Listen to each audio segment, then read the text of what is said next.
the enemy has a strategy. Yes. And you're telling me today that we can overcome Yes. the strategy of Satan, our enemy.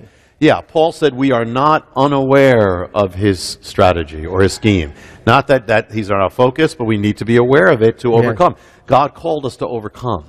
And we have an enemy, we've talked about this, but we are to overcome. So one of the revelations in the Bible is that God reveals the enemy through the picture, the image of the serpent. He's called the serpent.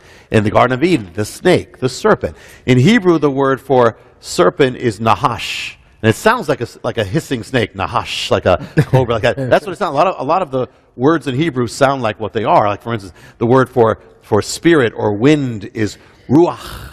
It's like the blowing of the spirit, blowing of the wind, ruach, so as it goes. So you have this nahash, but it actually means the whisperer, like someone who whispers things and whisper things and plots. Actually, occult things are linked to that word too. So the thing is that this actually gives us a revelation. If you look at an actual snake and what they do, it actually gives you a revelation of how the enemy works in our life. That's why I called it Snake Busters, because it's linked to that. I'll give you just a few things. One is, snakes have no real ears. They can sense things, they can sense vibrations, but they don't go by hearing. They go by infrared and all these other things. First of all, the enemy, in other words, one of the things that it says faith comes by hearing. One of the things that he has no faith. One of the things that overcomes the enemy is living not by sight, but living by faith. Living by faith does it, because if you live by sight, the enemy is into appearances. His whole thing is appearances. He appears like an angel of light. So he'll always throw things in your life to make it appear like it's the worst thing. It will make you panic. Everything's going crazy, and he wants you depressed. He wants you angry. He wants you to mess up. Don't ever go by appearances. Always go by faith. That's one of the first things of overcoming the enemy. It says that, take up the shield of what? Faith. That's overcoming thing.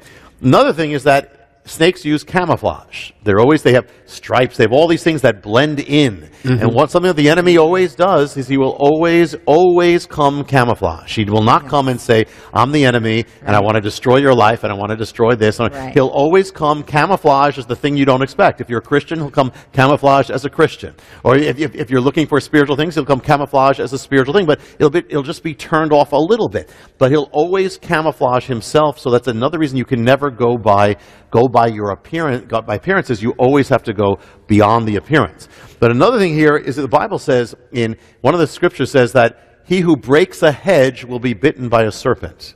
He who breaks a hedge will be bitten by a serpent. And those serpents hung out in hedges. You break it. Well, what is it saying is one of the key protections from snakes and the key protection from the enemy is to have strong hedges in your life. In other words, there are certain things I will never do, certain places I will never go, certain situations I will get myself right out of, because the enemy will always use a broken hedge. It's when you say, okay, hey, this is okay, it's okay, this woman is not, this man, that's when he's going to bite. So always guard your hedges. That's true for dealing with snakes, it's true for dealing with the enemy.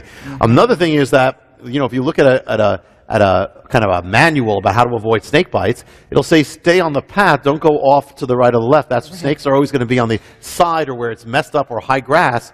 So one of the things is that it's very simple. Do not depart. It's when you go to the right or the left, that's when the snake is waiting for you there. But another one that very key is this preempting. There's a bunch of snakes. Well, what they do is, and you've probably seen this on National Geographic, is that they will swallow eggs whole. They put their thing around the egg, swallow the egg, they'll go after eggs. They do that a lot. The enemy, what does that mean? The enemy is the serpent.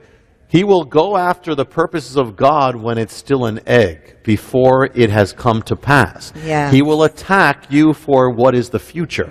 And it's so key. For instance, look, he's a preemptor. The thing that he tries to do is, if he can stop God's purposes before they come about, he's won. I mean, look what we talked about today, in the last few programs. He is there on the Temple Mount because of what's coming on the Temple Mount. What did he do with Moses when he was a baby, wanted to destroy the babies of Israel? Jesus, when he's a baby, Herod is possessed by the enemies moving, he tries to destroy him as a baby. If he can do that, he's done it all. When did he try to go against Messiah the most? When just before the ministry began, when he was in the wilderness, the ministry is going to be it. He preempts. So he's not just attacking you for what is, he's attacking you for what God is intending to do. Yes. So look at history. When did he go crazy to destroy the Jewish people? The Holocaust, Hitler, just before Israel is going to be birthed and all the prophecies are going to come true. Yeah. He tries to wipe them out before it happens. That's always how he works. The enemy is a preemptor. Yes. I can tell you, when I first came here, remember I came here and the whole building was flooded where I was. Right. As soon as the harbinger was about to come out, the Hurricane Irene came to our building, flooded us all out. The enemy comes in like a flood. Everything was wiped out, and yet it didn't. I said, guys, I'm telling the congregation, hey, this is not hard to say this when everything we're wiped out. I said, this is not a bad thing. It's a good thing. It's a good thing because God is doing this thing. This means what's going to happen with the harbinger, whatever, is going to be bigger than anything we imagine. So take it as an encouragement when that happens. I remember when I first started sharing about the harbinger in the old building, right after I did, all hell went crazy against our ministry to the point where the town and the landlord said, we're going to destroy your building. And so this is the old building there. So they said, we're destroying it. So we had no place to go up until the last day. We had no place to go. The building ultimately was destroyed. And yet God gave us a bigger place. But not only that, but the building where they destroyed the place where I first started sharing the harbinger, it's like the enemy, see, I didn't know what God was going to do with the harbinger, but the enemy did. The enemy, and so he's attacking. And so now it was like it was going to end the ministry, right, where it was going to destroy the ministry, but it didn't. But they put up a Walmart over our building. The Walmart is selling books, and Walmart is selling the harbinger. Yeah. So on the very place where I first shared it. So the enemy, he's smart. He's enough to know that, but there's also a stupidity too, because what happens is God always uses it to further it if you keep going. So remember that the enemy, snakes are preemptors. The enemy is a preemptor. So if you see him attacking something in your life, you're in God's will and he's attacking and it's going strong, that's a sign for you to say, number one, there's an encouragement here. There's something good. Do not stop because there's something good coming. If I'm in God's will. Secondly, the very thing he's attacking is the very thing God's going to use in your life powerfully. Right. So take it as an encouragement. Take it as an encouragement. Look at how he tried to wipe out the first Christians. Yeah. Why? Because he knew he's a preemptor. So this is a real encouragement with the enemy. So if you see it, you can turn it around and say that this is for God's purposes. Another thing about dealing with the enemy is that, if you deal with a snake, you don't go for the tail.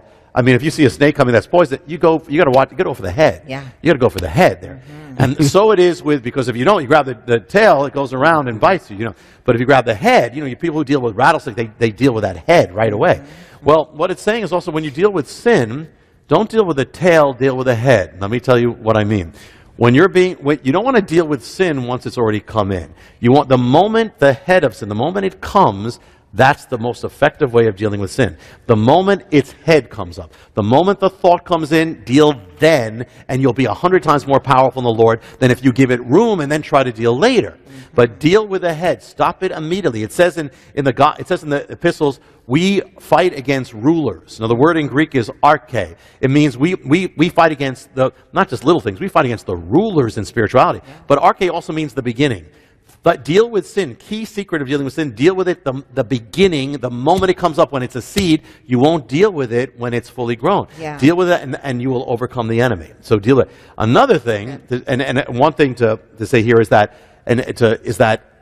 snakes are cold-blooded. They're cold-blooded. Now what I mean is, I don't mean they're mean, and I don't mean that they're cruel, but cold-blooded, meaning they're literally cold-blooded. Yeah. What that means is, they can strike fast, but they can't strike long. In other words, they can run, but they can't keep it up. And so in other words, if you have endurance, it can't happen. The enemy is cold-blooded.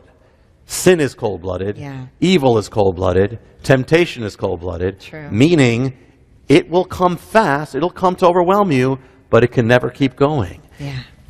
All evil in the end fails. All evil dies. And that's why the key is, keep going. When you're being attacked and the temptation is give up, don't ever give in to that giving up. Keep going. Persevere. Don't live in the short term. The short term, that's where the enemy goes crazy. Forget it. Don't live in it. Look to the long term. Always, no matter what's happening, look, for instance, when he tempts you, don't look at the short term. Look beyond it. Look to the end, how it's the pain it's going to be. When it's hard to follow the Lord, the enemy is discouraging you, look to the long term. I'm going to be so blessed at the end of this. Always live to the long term and then walk to the long term. Don't ever stop. That's why it says, who overcomes the enemy? Those who persevere. You can fall down 1,000,000 times, but if you get up and keep going, you're going to overcome the enemy. The enemy can never outlast it. It will always fail. Good is for the long term.